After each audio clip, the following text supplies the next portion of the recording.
ఈరోజు సంతోషంగా ఉంది. ఎందుకంటే రాను రాను కుటుంబం అనేది అంబేద్కర్ గారి కుటుంబం పెరుగుతుంది కానీ తగ్గట్లేదు. కానీ అంబేద్కర్ గారి కలలు కన్న ఆశయాలనేది ఇంకా కూడా నెరవేరుతున్న అండంలో కొంచెం జాప్యం అయితే జరుగుతున్న విషయం వాస్తవమే. అయినా కూడా మనందరూ కలిసికట్టుగా ఉంటే ఖచ్చితంగా రాబోయే తరాలకి అంబేద్కర్ గారు సూచించిన ఆశయాలు కానివ్వండి, ఆయన సూచించిన మార్గదర్శకాలు మనకి రాజ్యాంగం నిర్మించి మనకంటూ ఒక వెనుకబడ్డ జాతులకి, బడుగు బలహీన వర్గాలకి ఒక ఆశాజ్యోతిగా మిగిలిపోయిన వ్యక్తి కలలుగన్న కళలన్నీ కూడా సాకారం చేయడంలో ఎలాంటి విధమైన జాప్యం జరగదు. దానికి ఖచ్చితంగా ఏ పార్టీలైనా ఎక్కడున్నా ఎవరైనా కూడా కంకణబద్దులై ఖచ్చితంగా మన అంబేద్కర్ గారి ఆశయాలను ముందుకు తీసుకెళ్లాలని ఒకే ఒక సంకల్పంతో ముందుకెళ్తే డెఫినెట్గా అవి సాధించుకోవడంలో ఎలాంటి ఇబ్బంది కలగదు. కానీ ఇప్పటికీ కూడా కొంతమంది మాకు వేరే అంటే మేము వేరే అని ఉన్న దాంట్లోనే విభజనలు చేసుకుంటూ ముందుకెళ్ళిన వాళ్ళని వెనక్కి లాక్కుంటూ డిస్టర్బెన్స్లు చేస్తుండ్రు. కాబట్టి అంబేద్కర్ గారి కలలు కన్న కళలు ఇంకా నిజం కావట్లేదని నేను బాధపడుతున్నాను.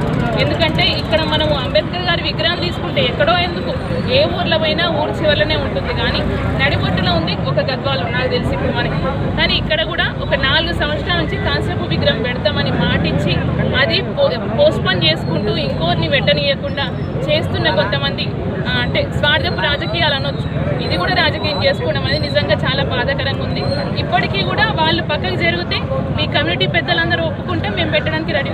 ఈ మాట నేను పోయిన సంవత్సరం చెప్పినా, ఈ సంవత్సరం చెప్తున్నా. కనీసం వచ్చే సంవత్సరానికి ఆ మాట కాకుండా విగ్రహం ఏర్పాటు చేసుకుంటే మనందరం కూడా పెద్దలకి నివాళి అర్పించడం కేవలం విగ్రహాలు పెట్టుకోవడమేనా అని కూడా క్వశ్చన్ చేయొచ్చు. నేను కూడా చేస్తాను. డెఫినెట్గా నివాళి అర్పించడం అంటే విగ్రహాలు పెట్టుకోవడము, జయంతులు వర్ధంతులు చేసుకోవడం ముమ్మాటికి కాదు. కానీ ఇలాంటి గొప్ప వ్యక్తుల్ని స్మరించుకుంటూ వాళ్ళు చేసిన అంటే ఆ గొప్ప త్యాగాలను స్మరించుకుంటూ మనకు అందించిన వాళ్ళు మార్గాలని ఒక్కసారి గుర్తు చేసుకోవాలని అవసరం ఉంది. కాబట్టి ఖచ్చితంగా జయంతులు వర్ధంతులు చేసుకుంటూ వాళ్ళు చూపించిన మార్గదర్శకాలు మనందరం కూడా ముందుకు తీసుకెళ్లాల్సిన అవసరం ఖచ్చితంగా ఉంది.